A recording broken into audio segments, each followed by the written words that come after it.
इस इमेज को देखें। ये बंदी बनाए गए सारे सैनिक इजरायली सैनिक हैं जिन्हें योम किपुर युद्ध के दौरान इस सीरिया ने बंदी बना लिया था। अब आमतौर पर युद्ध के नियमों के अनुसार बंदी बनाए गए सैनिकों को युद्ध के बाद वापस उनके देश भेज दिया जाता है, लेकिन यहाँ पर सीरिया ने ऐसा नहीं किया था। सीरिया ने कई इजरायली सैनिकों को कुल्हाड़ी से मार दिया। कईयों से जानकारी उगलवाने के लिए उनके प्राइवेट अंगों पर इलेक्ट्रिक शॉक दिया गया और एक इजरायली सैनिक की बॉडी को खाने वाले सीरियाई सैनिक को सीरिया ने मेडल से सम्मानित किया था। मतलब सीरिया ने सैकड़ों इजरायली सैनिकों का ऐसा हल किया था जिस बारे में सुनकर आपकी रूह कांप जाएगी। इसके अलावा इस इजिप्ट ने भी सैकड़ों इजरायली सैनिकों को, जिन्होंने बकायदा आत्मसमर्पण कर दिया था और इन्हें मारना एक अपराध होता है, बावजूद इसके इजिप्ट ने सैकड़ों इजरायली सैनिकों को यातना दे देकर मार दिया था इस युद्ध के दौरान। आगे विस्तार से जानेंगे इस बारे में भी। तो इस युद्ध के दौरान कुछ कुछ ऐसी घटनाएं हुई थी जो सिर्फ बोलकर सुनाई जा सकती है, उसे दिखाना यहाँ पर मुमकिन नहीं है, क्योंकि यह घटनाएं अमानवीय थी, युद्ध के नियमों के बिल्कुल विरुद्ध थी, जिस बारे में आमतौर पर बहुत कम बात होती है। लेकिन आज हम उस दरिंदगी के बारे में भी जानने की कोशिश करेंगे जो दरिंदगी योम किपुर युद्ध के दौरान सीरिया और इजिप्ट की सेना ने इजरायली सैनिकों के ऊपर की थी। और इसके अलावा भी बहुत कुछ हुआ था इस युद्ध के दौरान। तो ऐसे ही ओरिजिनल इमेजेस और मैप के जरिए मैं आपको योम किपुर युद्ध यानी अरब देशों और इजराइल का आखिरी जो बड़ा युद्ध हुआ था उसका पूरा इतिहास समझाने की कोशिश करूंगा कि यह युद्ध कब हुआ था, क्यों हुआ था, इसके अलग अलग कारण क्या थे, इस युद्ध में कौन से देश शामिल हुए थे, इस युद्ध का परिणाम क्या मिला, इस युद्ध का मिडिल ईस्ट पर क्या प्रभाव पड़ा था, इस युद्ध के दौरान सीरिया सेना और इजिप्ट की सेना ने इजरायली सैनिकों की क्या हालत की थी, इस युद्ध का पूरा घटनाक्रम कैसे हुआ था और शुरुआत में अरब देश इजराइल पर हावी कैसे हो गए थे, इजराइल क्यों यह युद्ध हारते हारते बचा था और इसमें किस देश के कितने सैनिक और कितनी आम जनता ने अपनी जान गंवाई थी, वो सब और इसके अलावा और भी बहुत कुछ जानने को मिलेगा आपको इतिहास के बारे में। तो वीडियो के आखिर तक मेरे साथ बने रहिए।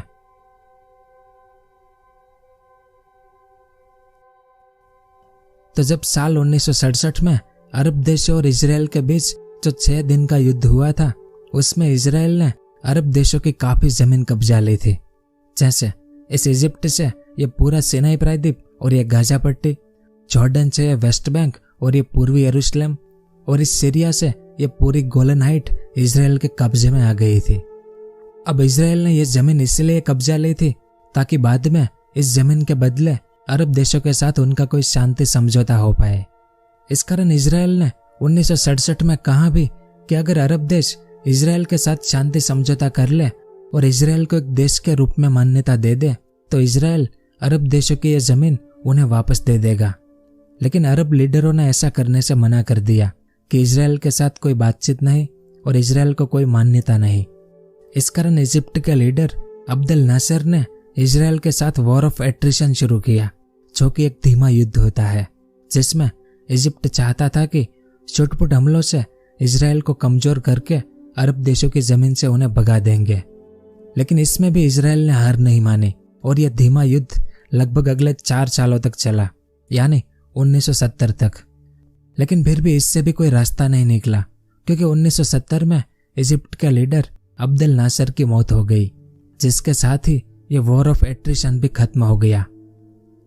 तो इजिप्ट में अब्देल नासिर की मौत के बाद 15 अक्टूबर 1970 के दिन अनवर सादात, यह उनकी इमेज है, यह इजिप्ट के नए प्रेसिडेंट बने। लेकिन विरासत में इन्हें एक ऐसा देश मिला था जो आर्थिक पतन के कगार पर खड़ा था, जो शायद इजराइल के खिलाफ एक बड़ा युद्ध लड़ने की स्थिति में भी नहीं था। इस कारण अनवर सादात के लिए इजिप्ट में शांति और स्थिरता लाना इजराइल को मिटाने से ज्यादा जरूरी था। तो अगले कुछ महीनों तक अनवर सादात इजराइल से दूर रहे और अपने देश में आर्थिक विकास पर ध्यान देने लगे। लेकिन इस दौरान इजिप्ट ने सोवियत संघ से हथियार आयात करने जारी रखे, क्योंकि इन्हें पता था कि हमारा ये सिनाई प्रायद्वीप अभी भी इजराइल के कब्जे में है। तो हो सकता है अगर कोई शांति समझौता ना हो तो इसके लिए कोई युद्ध भी लड़ना पड़ सकता है। इस कारण तो इजिप्ट ने हथियार और मिलिट्री रिफॉर्म जारी रखे, लेकिन चुपचाप तरीके से। तो इस तरह से पर्दे के पीछे इजिप्ट फिर से अपने पैरों पर खड़ा हो रहा था। दूसरी ओर यह जॉर्डन जो अब तक इजराइल का दुश्मन था और मुख्य अरब देशों में से एक था, लेकिन 1970 के बाद जॉर्डन पर एक आंधी टूट पड़ी और यह आंधी ऐसी थी कि जॉर्डन जो अब तक इजराइल को अपना दुश्मन मानता था, उसके साथ जॉर्डन की मित्रता हो गई। असल में अब तक यानी 1970 तक जॉर्डन, फतह और PLO संगठन जो था, जो दोनों संगठन इजराइल से भगाए गए फिलिस्तीनी लोगों द्वारा इजराइल को मिटाने के लिए बनाए गए थे, तो इन दोनों संगठन को जॉर्डन ने अपने देश में पनाह दी थी। जॉर्डन ने इन दोनों संगठनों को अपने यहाँ सैन्य ठिकाने बनाकर दिए थे और बाकी हथियार और आर्थिक मदद भी जॉर्डन खूब करता था। लेकिन साल 1970 में जॉर्डन के जो आम लोग थे, खासकर युवा लोग, वे सब PLO से प्रभावित होकर PLO का हिस्सा बनने लगे थे और जॉर्डन में बड़ी बड़ी रैलियां निकालने लगे थे।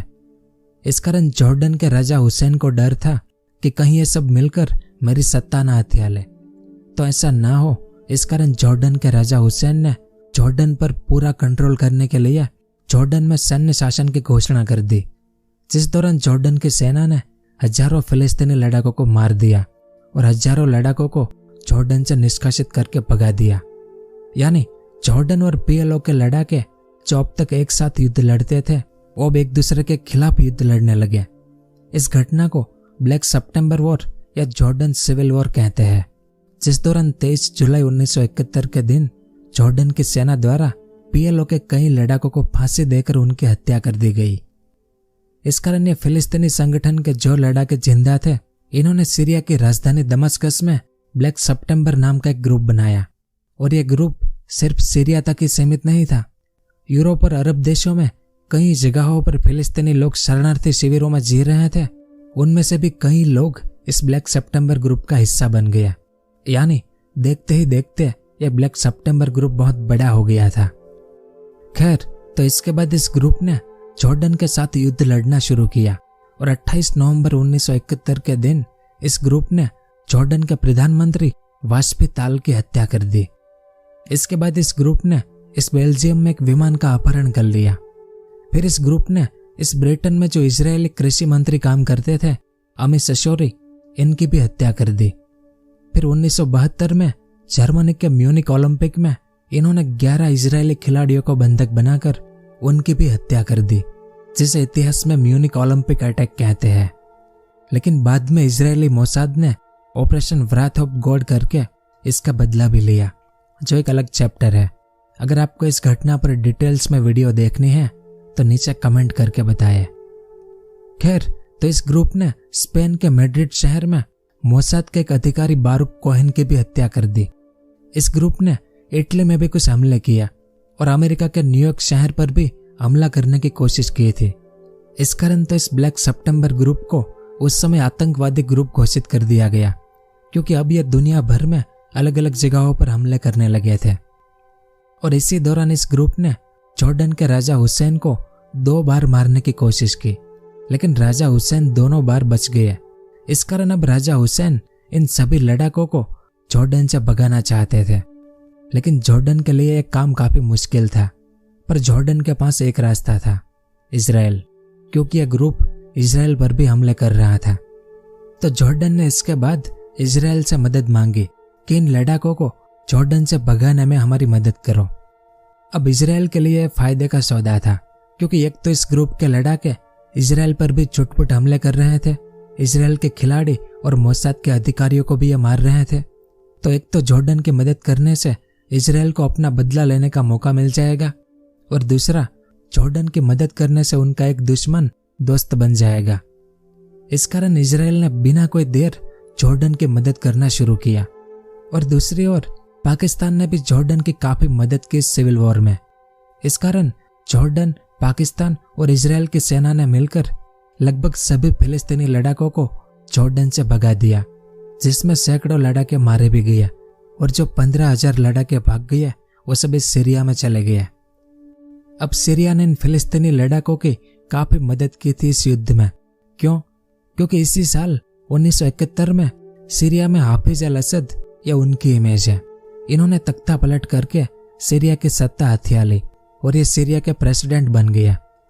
अब 1967 के युद्ध के दौरान ये सीरिया के रक्षा मंत्री थे और इजराइल से हार गए थे। इस कारण ये इजराइल से बदला लेना चाहते थे। ऐसे में फिलिस्तीनी लड़ाकों को अपने यहाँ पनाह देकर इजराइल पर हमला करवाना आसान हो जाता। इसके अलावा हाफिज अल असद फिर से इस गोलन हाइट को सीरिया का हिस्सा बनाकर अपने लोगों के सामने एक हीरो बनना चाहते थे।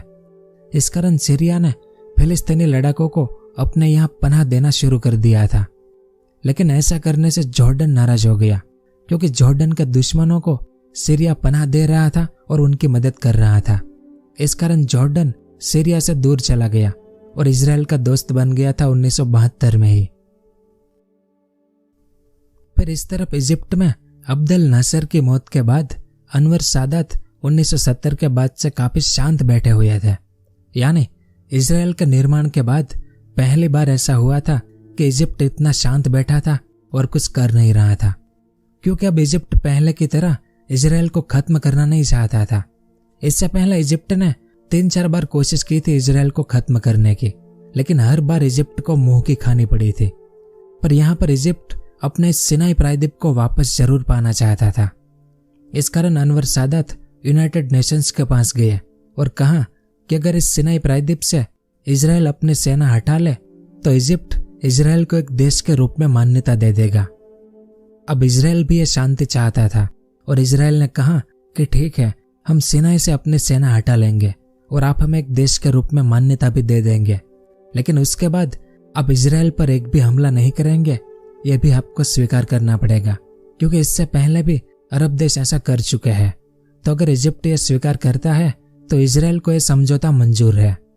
पर इजिप्ट को यह मंजूर नहीं था, इस कारण यह समझौता हो नहीं पाया। तो इसके बाद अपने सिनाई प्रायद्वीप को वापस पाने का इजिप्ट के पास एक ही रास्ता था, युद्ध। लेकिन कैसा युद्ध? तो इजिप्ट एक ऐसा युद्ध लड़े इजराइल के साथ जिससे इजराइल डर जाए और इजराइल को भी ऐसा लगना चाहिए कि अब इजिप्ट के साथ शांति समझौता कर लेना चाहिए, वरना अगली बार इजराइल का नामो निशान भी मिट सकता है। क्योंकि अनवर सादात भी चाहते थे कि इजराइल के साथ शांति समझौता हो जाए, इसलिए तो इन्होंने यूनाइटेड नेशंस की मदद से शांति समझौता करने की कोशिश भी की थी, लेकिन यह समझौता हो नहीं पाया। ऐसे में इजिप्ट के पास आखिरी ऑप्शन युद्ध का ही था। लेकिन इजराइल को डराने के लिए इजिप्ट के पास बेहतर हथियार और मजबूत सेना का होना बहुत जरूरी था, जो इजिप्ट के पास था नहीं। और मिडिल ईस्ट में इजराइल की वायुसेना का मुकाबला करना किसी के भी बस की बात नहीं थी।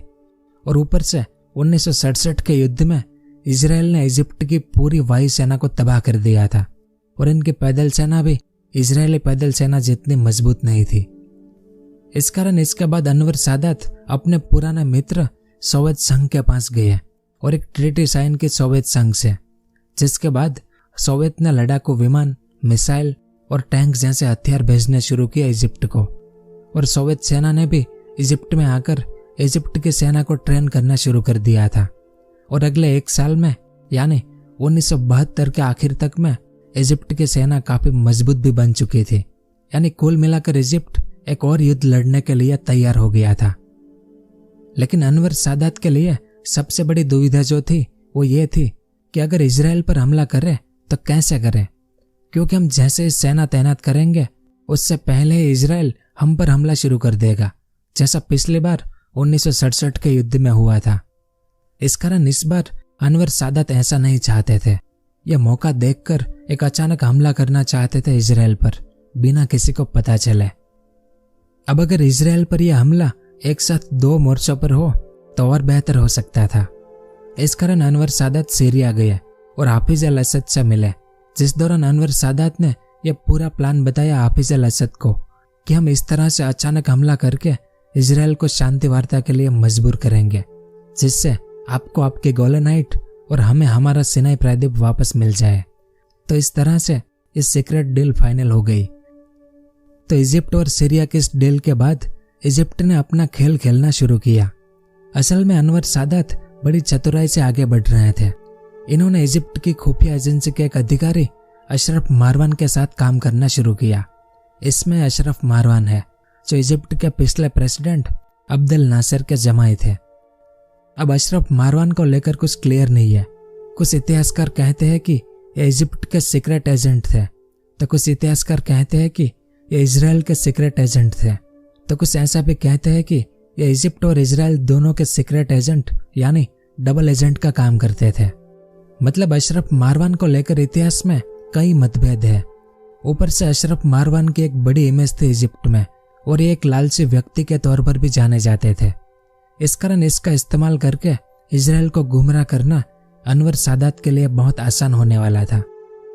तो उस समय यानी साल 1973 की शुरुआत में अनवर सादात ने अशरफ मारवान को इजरायली खुफिया एजेंसी मोसाद के पास भेजा, जहां पर अशरफ मारवान ने मोसाद के एजेंट से कहा कि अगर आप मुझे कुछ पैसे दे दे तो मैं आपके दुश्मन इजिप्ट की कुछ सीक्रेट इन्फॉर्मेशन आपको दे सकता हूँ। पर शुरुआत में तो मोसाद ने इन पर भरोसा नहीं किया, लेकिन बाद में मोसाद को भी यह लगा कि अशरफ मारवान इजिप्ट की खुफिया एजेंसी में बड़े पद पर तैनात है और अनवर सादात के काफी करीब भी रहता है और ऊपर से लालची व्यक्ति भी है, तो शायद पैसे के कारण ये कुछ जरूरी इन्फॉर्मेशन हमें देना चाहता है। इस कारण मोसाद ने अशरफ मारवान को पैसे दिए और जानकारी मांगी। तो मारवान ने कहा कि इस साल अप्रैल में इजिप्ट और सीरिया इजराइल पर एक बड़ा हमला करने वाले हैं। तो इसके बाद इजराइल एकदम से अलर्ट हो गया और अपनी सेना को सिनाई प्रायद्वीप और गोलन हाइट पर तैनात कर दिया और सामने इजिप्ट ने ठीक उसी समय पर अपनी सेना को सुएज कैनाल पर अभ्यास करने भेज दिया। और ये सब देखकर इजराइल को तो यकीन हो गया कि इजिप्ट बहुत जल्द युद्ध की शुरुआत करेगा ही। लेकिन अप्रैल महीना पूरा खत्म हो गया पर इजिप्ट ने हमला नहीं किया। फिर मई में अशरफ मारवान फिर से मोसाद के पास गए कि मई के मध्य में इजिप्ट इजराइल पर हमला करने की योजना बना रहा है। इस कारण इजराइल ने फिर से सेना तैयार कर दी और सामने इजिप्ट ने उसी समय पर फिर से अपनी सेना को अभ्यास करने भेजा। और इस बार भी इजराइल ने इंतजार किया, लेकिन इजिप्ट ने इस बार भी कोई हमला नहीं किया।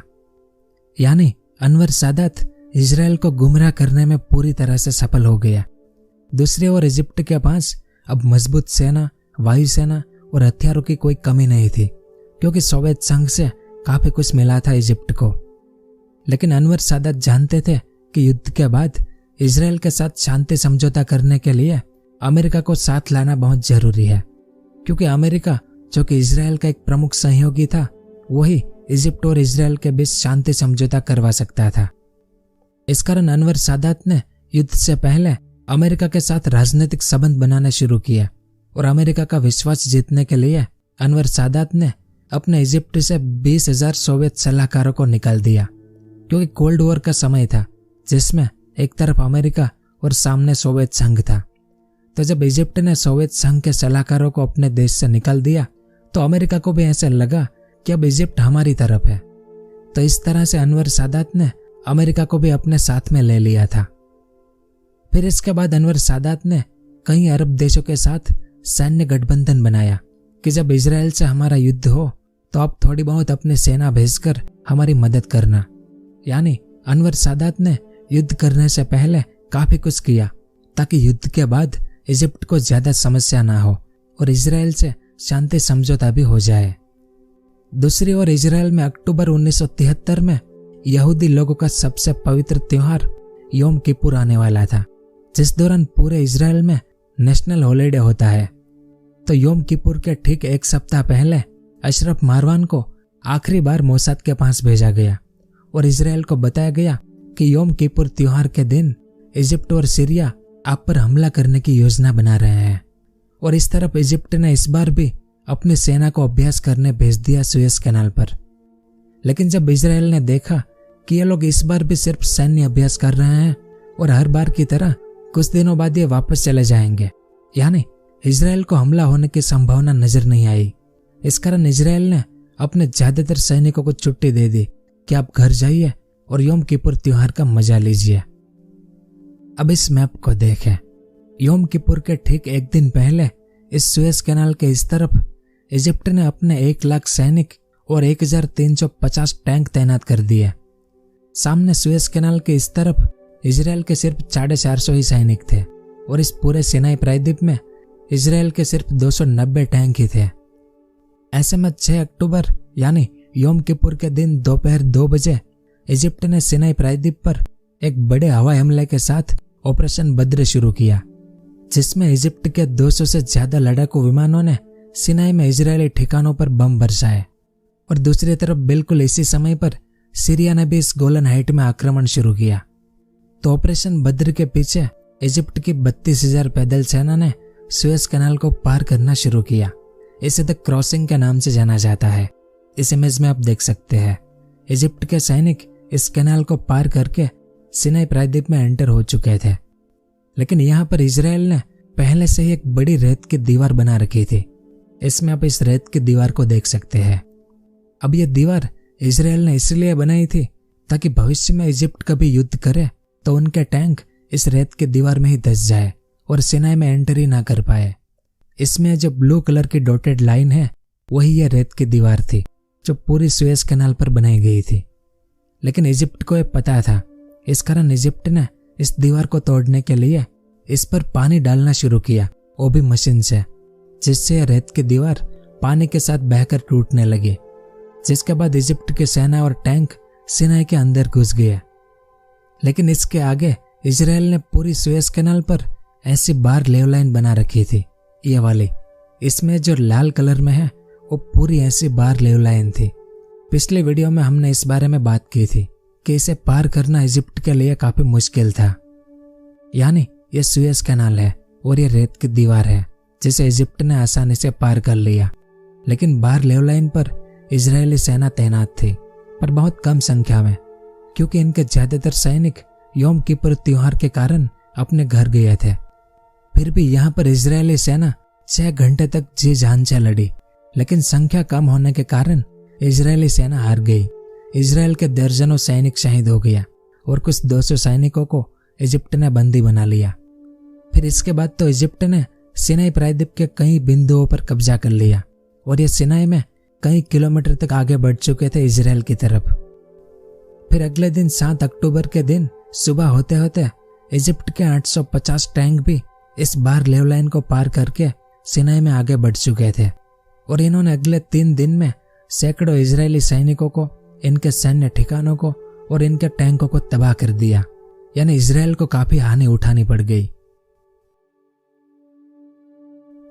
अब इस मैप को देखें। इजराइल और सीरिया के बीच एक गोलन हाइट है। तो जब सीरिया ने यहाँ पर हमला शुरू किया तब इस गोलन हाइट पर इजराइल के मात्र 3,000 सैनिक और 180 टैंक ही तैनात थे। ऐसे में सीरिया ने पहले अपनी वायुसेना से बमबारी की और इसके पीछे सीरिया अपने 28,000 सैनिक, 800 टैंक और 600 तोपखाने लेकर गोलन के अंदर घुस गया। इसके अलावा सीरिया ने अपने कई पैराट्रूपर्स भी आगे उतारे, जिन्होंने इस माउंट हेरमोन की पहाड़ियों के इजरायली सैन्य बेस को कब्जा लिया और यहाँ के इजरायली सैनिकों को बंदी बना लिया। जिसके बाद यहाँ से सीरिया की सेना आगे बढ़ी और अगले 3 दिन तक इन्होंने लगभग आधी गोलन हाइट कब्जा ली थी, जिस दौरान इजराइल के सैकड़ों सैनिक और इनके टैंक तबाह हो गए थे। यानी इजराइल के निर्माण के बाद पहली बार उन पर ऐसा भयानक हमला हुआ था कि इससे इजराइल के एकदम से होश उड़ गए थे। इस हमले ने इजराइल को काफी डरा दिया था और इजरायली अधिकारियों को समझ नहीं आ रहा था कि अब आगे क्या करें और कैसे इन्हें आगे बढ़ने से रोके। और ऊपर से इस गोलन हाइट में यहाँ अल कुनैतरा का जो दर्रा था उस पर भी सीरिया ने कब्जा करने की कोशिश की, जिसमें दोनों ओर के सैकड़ों सैनिक शहीद हो गए। पर इस हमले के बाद इजरायली सेना को एहसास हो गया कि ये सीरिया पूरी गोलन हाइट कब्जाने के मूड में है, क्योंकि सीरिया की बहुत बड़ी सेना और 300 से ज्यादा टैंक गोलन हाइट में घुस गए थे और वो लगातार आगे बढ़ रहे थे। इस कारण इजरायली रक्षा मंत्री मोशे डयान ने वायुसेना से हमला करने का आदेश दिया ताकि सीरियाई प्रगति को रोका जा सके। लेकिन सीरिया ने इजरायली वायुसेना के कई विमानों को ध्वस्त कर दिया, यानी इजराइल इन्हें रोक पाने में सफल नहीं हो पाया। मतलब इजराइल की लाख कोशिशों के बावजूद भी सीरिया तेजी से आगे बढ़ रहा था इस जॉर्डन नदी की ओर, और इजरायली सेना जो चोटियों पर थी वो अभी गोलन हाइट तक पहुंची नहीं थी। इस कारण 9 अक्टूबर के दिन इजरायली प्रधानमंत्री गोल्डा मेयर ने परमाणु बम के इस्तेमाल करने की बैठक बुलाई, और जब यह बात सीरिया के लीडर हाफिज अल असद को पता चली तो इन्होंने अपनी सेना को जॉर्डन नदी के पास जाने से मना कर दिया कि अब आगे मत बढ़े। लेकिन अगर यहाँ मिडिल ईस्ट में परमाणु बम फटा तो सोवियत संघ भी अपने कुछ परमाणु हथियार सीरिया को दे सकता था, जिससे यह युद्ध बाकी देशों में भी फैल सकता था। तो ऐसा कुछ हो इससे पहले ही अमेरिका ने इजराइल की मदद करने का फैसला लिया, लेकिन इसमें एक दुविधा थी। अमेरिका से इजराइल की दूरी बहुत ज्यादा है, तो अमेरिकी सहायक विमानों को बीच में कहीं रिफ्यूल करवाना जरूरी था, तब जाकर वो इजराइल पहुंच सकते थे। अब अरब देशों ने साफ साफ कह दिया यूरोप को कि अगर किसी भी यूरोपीय देशों ने अमेरिकी सहायक विमानों को रिफ्यूल करवाने में मदद की तो उस देश को ऑयल मिलना बंद हो जाएगा। इस कारण यूरोपीय देश चाहकर भी इजराइल की मदद नहीं कर पाए और मजबूरी में इन्होंने अमेरिका को मना कर दिया। लेकिन यहाँ पर पुर्तगाल देश है, इसने अरब देशों की बात नहीं मानी और अमेरिकी विमानों को अपने यहाँ रिफ्यूल करवाने का न्योता दिया। तो इसके बाद अमेरिका ने इस पुर्तगाल के रास्ते इजराइल को हथियार देना शुरू किया, जो अनुमानित 22,000 टन हथियार थे। यानी 14 अक्टूबर से इजराइल को अमेरिकी हथियार मिलने शुरू हो गया और इसके बाद इजराइल ने पलटवार शुरू किया। इसी दिन इस सिनाई प्रायद्वीप में इजिप्ट की पैदल सेना और 1000 टैंकों के सामने अब इजरायली सेना और इनके 700 टैंक तैनात हो गए और आमने सामने हमले शुरू कर दिए दोनों ने। लेकिन इसमें इजिप्ट के कम से कम 250 टैंक और 1000 से ज्यादा सैनिक शहीद हो गए। सामने इजराइल के भी 40 टैंक और 665 सैनिक शहीद हो गए। पर अब इजराइल ने यहां से इजिप्ट को आगे बढ़ने से रोक दिया था। अब कुछ काम ऐसे होते हैं जो दिन के उजाले में नहीं किए जाते। इस कारण 15 अक्टूबर की रात के दौरान 750 इजरायली पैराट्रूपर्स रबर की नावों में बैठकर सुएज कैनाल को पार करके इजिप्ट की मुख्य भूमि इस तरफ घुस गए और यहाँ पर इजिप्ट के सैन्य अड्डों को तबाह करना शुरू किया। इसके बाद इसी रात में इजराइल के 20 टैंक भी इस भाग में घुस गए और ये सब तबाही मचाते हुए इजिप्ट में 12 किलोमीटर अंदर तक चले गए, जिस दौरान इन्होंने इजिप्ट के कई मिसाइल ठिकानों को नष्ट कर दिया। यानी इजराइल अब इजिप्ट में घुसकर उन्हें कमजोर करने की कोशिश में लगा था और इसमें सफल भी हो रहा था। दूसरी ओर इजरायली वायुसेना ने इस पोर्ट सईद पर और सुएज कैनाल के आसपास जितने भी इजिप्ट के हवाई ठिकाने थे उन पर कई बार बमबारी करके उन्हें तबाह करने की कोशिश की और इसमें भी इजराइल को काफी सफलता मिली। इसके अलावा इजिप्ट जिन रास्तों से सैन्य सामग्री की आपूर्ति करता था उसे भी इजराइल ने तोड़ने की कोशिश की। 16 और 17 अक्टूबर के दिन सुएज कैनाल पर बने कई ब्रिज पर लड़ाई हुई, लेकिन इसमें इजिप्ट ने जवाबी हमले करके इजराइल को ज्यादा सफल नहीं होने दिया। इसमें इजराइल के 56 टैंक और 300 से ज्यादा सैनिक शहीद हो गए, तो सामने इजिप्ट के भी 118 टैंक और सैकड़ों सैनिक शहीद हो गए। लेकिन आखिर में इजराइल ने सुएज कैनाल के 2 ब्रिजों पर कब्जा कर लिया। इसके बाद इजरायली सेना ने यहाँ इस्माइलिया में आक्रमण करना शुरू किया, क्योंकि इजिप्ट की सेना की रसद और आपूर्ति ज्यादातर इसी शहर से हो रही थी। इस कारण इजराइल इस शहर को कब्जा कर या आपूर्ति लाइन को तोड़ना चाहता था। तो यहाँ पर अगले 2 दिन लड़ाई चली, जिसमें इजिप्ट के 300 सैनिक शहीद हो गए और 16 इजरायली भी शहीद हो गए। इसके बाद इजरायली वायुसेना ने इस्माइलिया पर बमबारी करनी शुरू की। इस कारण इजिप्ट के कई सैनिक यहाँ से भाग निकले और इनके हजारों सैनिक बंकरों में छिप गए, पर इस शहर के सैकड़ों आम लोग इसमें मारे गए। जिसके बाद इजरायली सेना ने इस इस्माइलिया शहर को आगे और पीछे से घेरने की कोशिश की, लेकिन इजराइल इसमें सफल नहीं हो पाया। असल में इस इस्माइलिया शहर को कब्जाने के लिए इजराइल ने 21 अक्टूबर तक कोशिश की, जिसमें इजराइल ने इजिप्ट के कई टैंक और सैनिकों को तबाह कर दिया, पर फिर भी इजराइल इसे कब्जा नहीं पाया।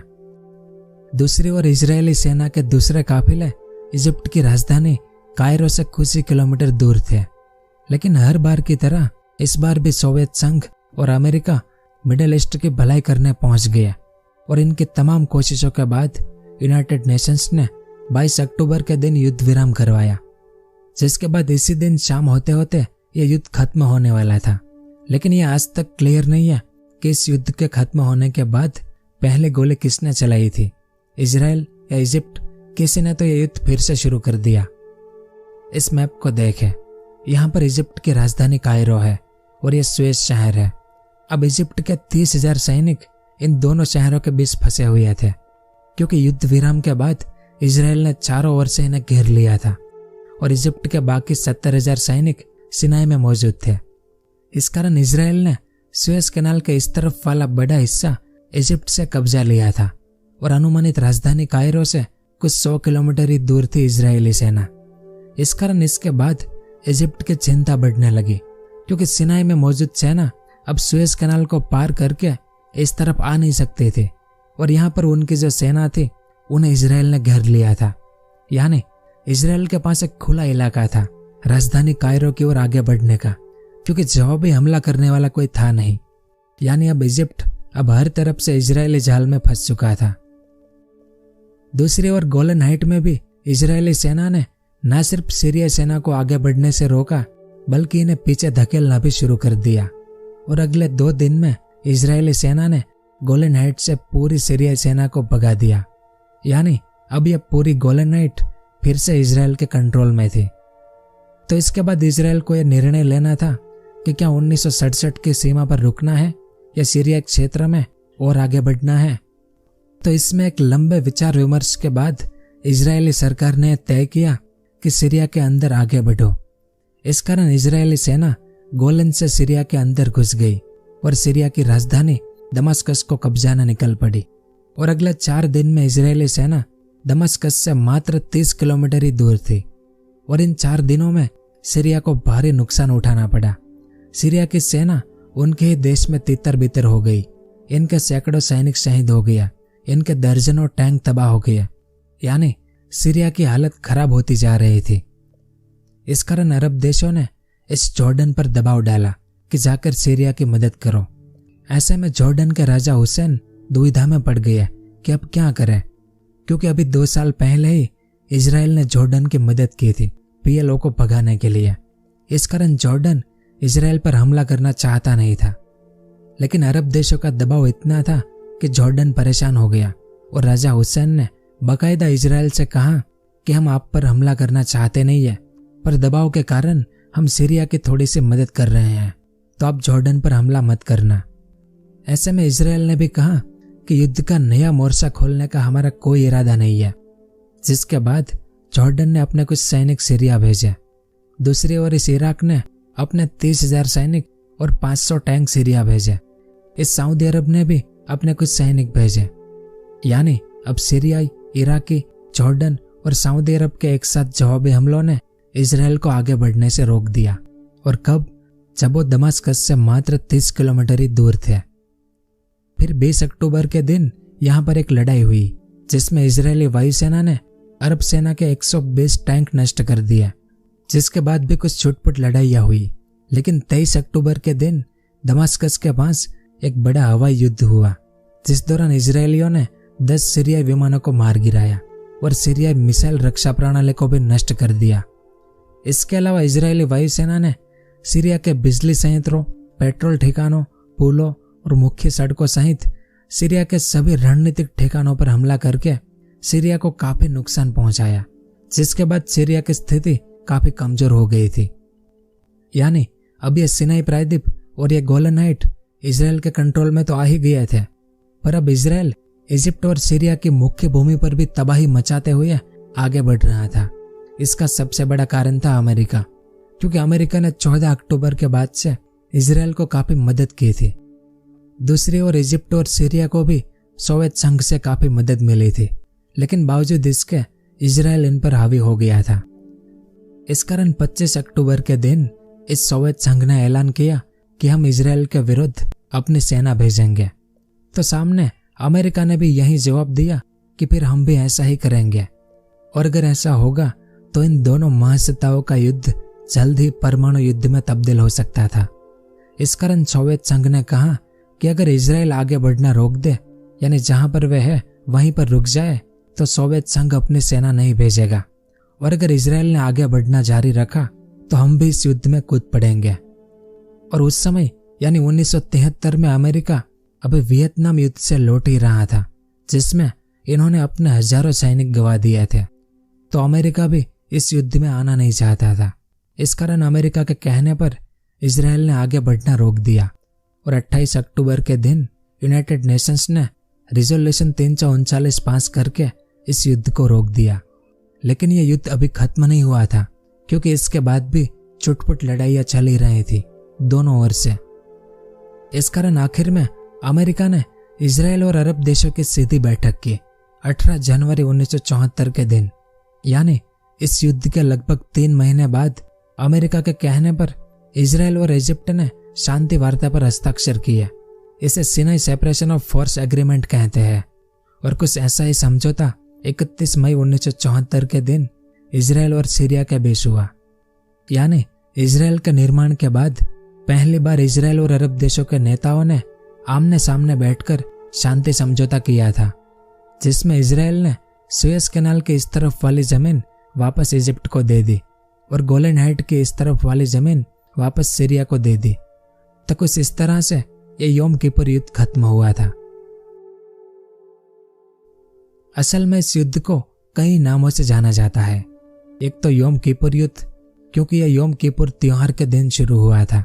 फिर इसे अक्टूबर युद्ध के नाम से भी जाना जाता है।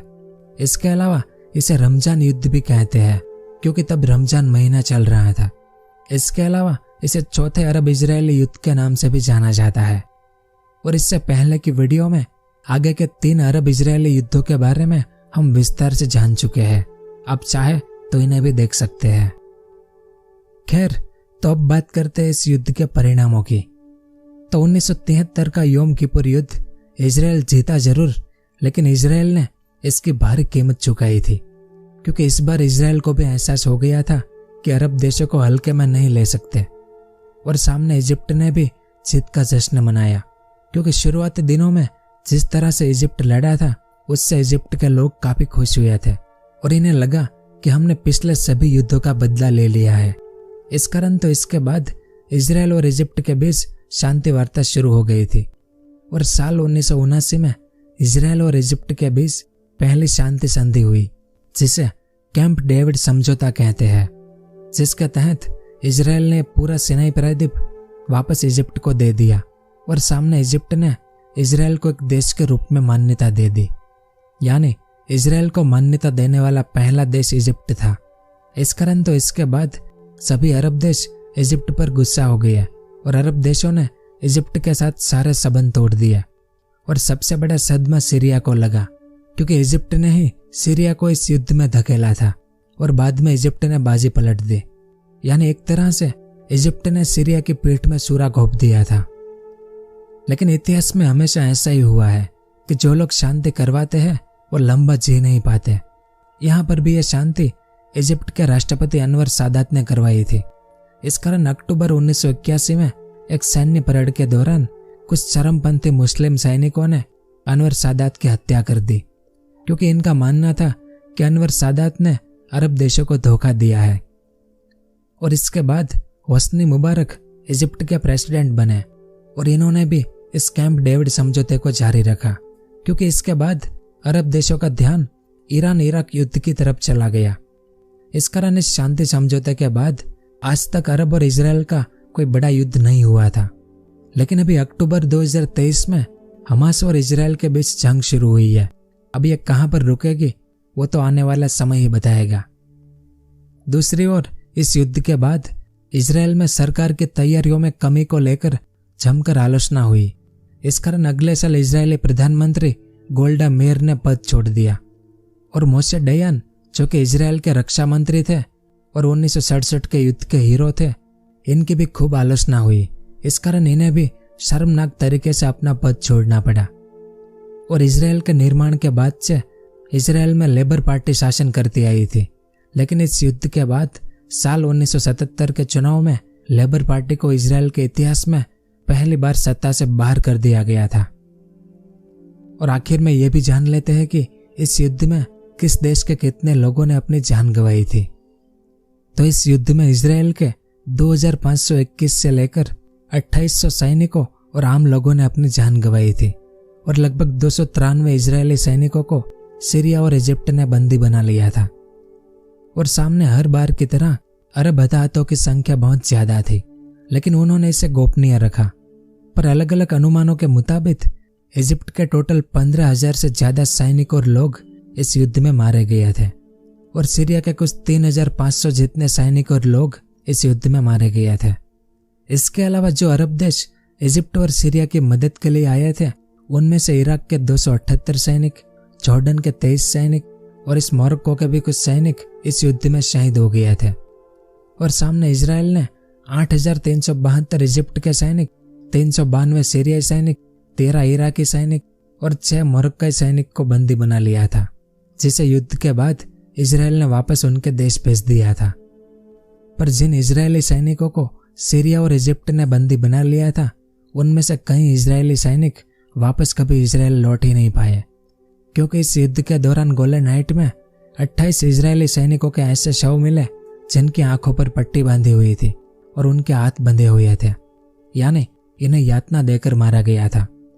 और दिसंबर 1973 में सीरिया रक्षा मंत्री मुस्तफा टाल्स ने कहा कि सीरियाई सेना ने बंदी बनाए गए 28 इजरायली सैनिकों को कुल्हाड़ी से मार दिया था और एक का शव खाने वाले सीरियाई सैनिक को रिपब्लिक मेडल से सम्मानित किया था सीरिया ने।